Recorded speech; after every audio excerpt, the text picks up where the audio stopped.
አላየም ረመዳን ሚሊዮነሩም ኩሽሽ ብሎ ኒስትሮም ኩሽሽ መስጊድ ላይ ሁሉንም እኩል አድርጎ ርቦት ሁሉም እየሮጠ ለመቅመስ አየው አስተነፈሰ ኢስላም። ይሄ ነው የእስልምና ጸጋችን። ስለዚህ በወንድሞቻችን ላይ ማግኘት ወላሂ ተደሰት። ዱንያ መከፋፈል ነው። ዱንያ ካለ ነገር መስጠት ነው። ድንገት ስለመቀኝነት ሳስጠነቅቅም አላህም የሰጣቸው ወንድሞች ካለ ስጥ ስጥ። ከየት አመጣው አንተስ? ሰፈር ሱጋ እኮ አንተ ማቆም አቅቶት አይደለም አላህ ፈተና የሆነብህ ስጥ። አንተ ያልሰጠው ማንም አይሰጥም።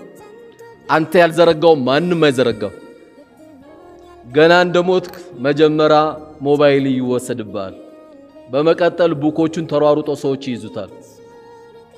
ሄዶ ደግሞ ቤተሰብ ቶሎ ይሮጥና ብሎክ ያስደርጓል። ማንም እንዳይንቀሳቀስ የፍርድ ቤት ጉዳይ ያለው ተብሎ የትኛው ቤተሰብ ነው እስካሁን አባታችን 20 ሚሊዮን ብር 30 ሚሊዮን ብር ጥሎልን ሄደዋል?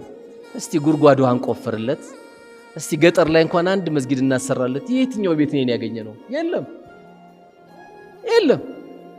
ሁሉም ሮጦ ቶሎ የመኪና ቁልፍ መያዝ ስለሚፈልግ የለም። አባትዮ አንተ ሞኛቱን አሁን ይሄን ካየ በቃ ለራስ ሰርተህ ሂድ። من عمل صالحا من ذكر أو أنثى وهو مؤمن فلنحيينه حياة طيبة አለ። ከወንድም ይሁን ከሴት መልካም ነገር የሰራ ሰው በዱንያም ጥሩ ነገር እና ጥሩ የሆነ ኑሮ እናኖረዋለን፣ በአኺራም ምን እንዳንሰጠዋለን አለ።